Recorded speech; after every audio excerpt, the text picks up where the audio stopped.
After our comedic relief, we're going to start here. So the fence all the way around the property is very worn and damaged, and pickets are missing. The gates don't close, they don't latch right. This is all stuff you probably know. Sidewalks to have cracks in them, things like that is normal. But one of the things I'm going to call out in the report is this section right here, simply because it has settled, and that has created a trip hazard right here, which, if somebody coming out the front door hit that, they could trip and fall. So the front stoop has settled a little bit, but again, in Colorado, that's normal.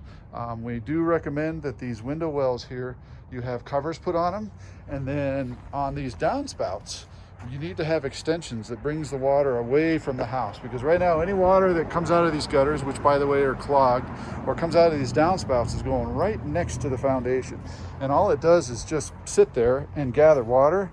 And so if any of that runs down, it can get in the basement. And when we get downstairs a little later, I'll show you some water damage that has occurred. So again, no downspout extensions anywhere on the home. There's one little wiggy in the wall right there, and that's the bathroom window. You can kind of see where this wall has pushed out a little bit this way. And again, I don't know what's causing that, but the siding around the home is wood, and it's got places where it's cracked and it needs some caulk and it needs some fixing. But overall, for a home this vintage, it's in pretty good shape. So you're also going to see areas like this here that are low lying, where any water that comes out of that downspout is just going to sit next to the foundation. You don't want that. You need to get that ground built up so that the water runs away and you've got a slope. So same thing in the back. The gate back there is basically destroyed, doesn't work at all. Garage is in good shape. It was built probably about the time the house and the foundation were renewed. Driveway's old and crumbly, but everything in the garage works good. The garage door works good. One of the things you need to do for the garage though is this outlet right here is a GFCI circuit, and when it trips, it comes apart. I managed to get it back together, but we need to have an electrician replace that, because that outlet actually controls the circuit that runs the garage. Also, the main box here, this is your main electrical panel. The only thing holding it against the wall is the conduit, so it's about to fall off. That's actually a very dangerous situation, so we need to have an electrician come out and fix that. Same thing, we've got low-lying areas here. We've got some here with a broken downspout. As you can see, it's right there, it's busted clean off. And then you got a low area. So again, all that water that comes out of here can go right down into the basement. Okay, this door, this one right here, it doesn't seal. It's got a lot of water damage on the bottom of it. It basically just needs to be replaced because it's going to let a ton of cold air in. We'll go ahead and go inside the house. Brittany tells me you're aware of that crack in the wall, and there's a few more, but these appear to be minor.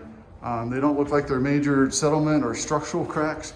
There is some damage right there in the ceiling that's from water right above the kitchen cabinets, but when I go up into the attic, it's dry.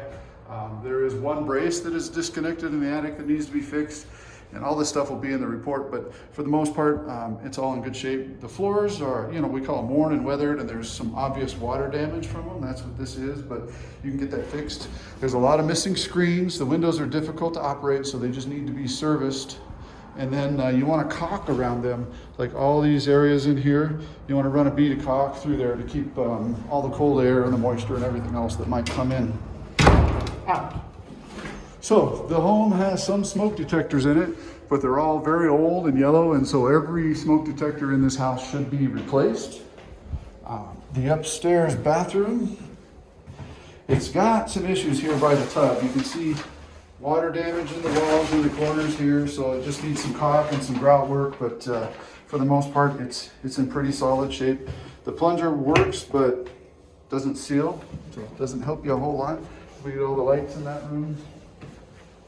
Got that one, okay. I recommend a programmable thermostat.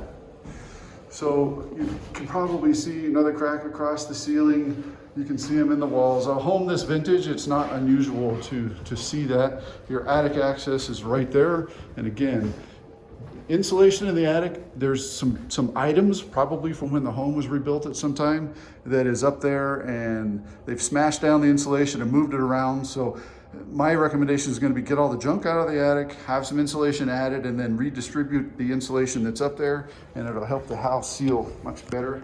This handrail right here is loose. especially bad at the bottom. They're supposed to be able to support 200 pounds, but the reason that hole's in the wall is because this post is so loose that it won't do that. So we're going to recommend you have that repaired.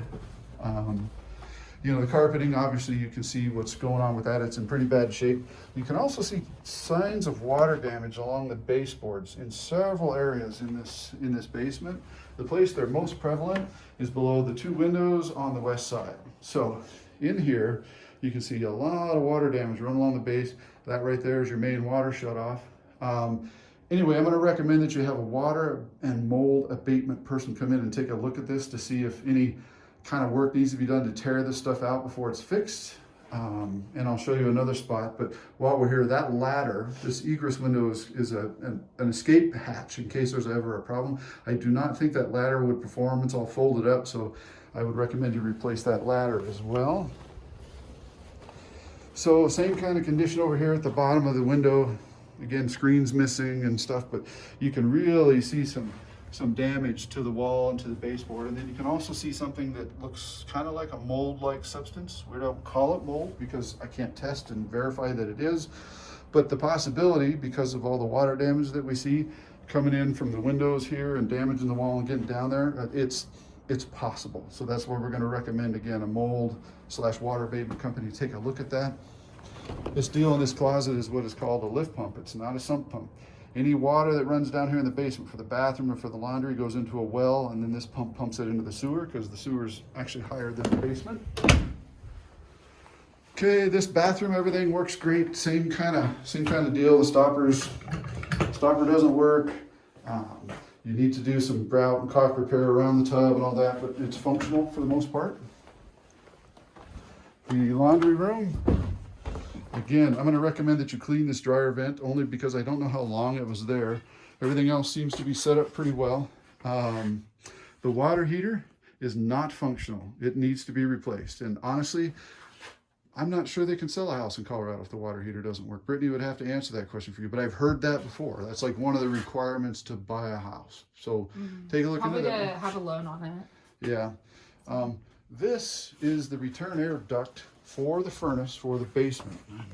And it's supposed to come through that vent and then run up through a sealed chamber behind this wall into this pipe and into the furnace. But it looks to me like they had a dog in this room and it chewed all that out.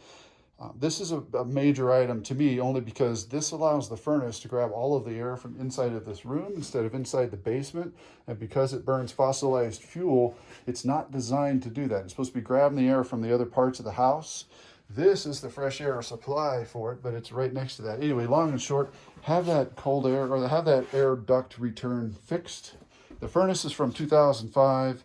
The filter size is a 20 by 25. Again, all this will be in the report. It's old, it works, but it's really, really dirty. So I'm going to recommend a clean service and certification by a certified HVAC expert. That's kind of their job. These things are supposed to last 20 years.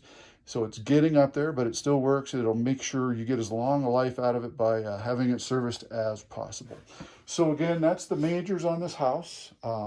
Read the report, read the whole thing, and of course you can call me with any questions or comments, and Brittany has my cell phone, so if you need it, let me know. Tonight, when you get your report, my email, my cell, all my contacts will be on there as well. Any questions, please give me a call.